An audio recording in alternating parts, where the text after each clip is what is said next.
آقا از این مرحله توضیح میدی؟ ساخت زنبیل دیگه. ساخت زنبیل بسیار سرعتی در دشت.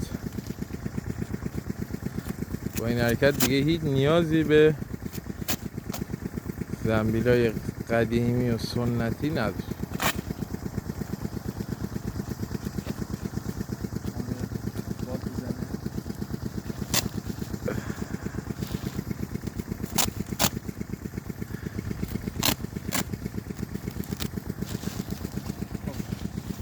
تو طرفشو توضیح میدی استاد؟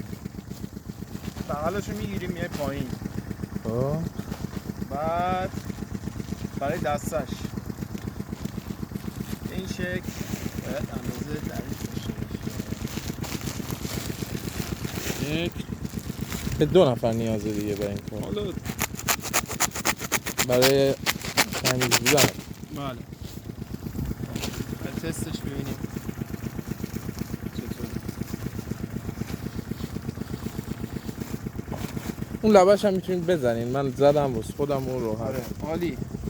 میتونی یه دونه پر شده رو نشون بدی؟ بله اینم داخلش کود ریختیم و آماده حرکت دیگه، آماده انفجار. کود چیه استاد؟ کود تقویتی طبیعیه، اینا ارگانیکه. اینا به این شکل خیلی آسون و ساده. دستون در نکنه. همین دیگه. یه کار دیگه نه. تمام. دست شما.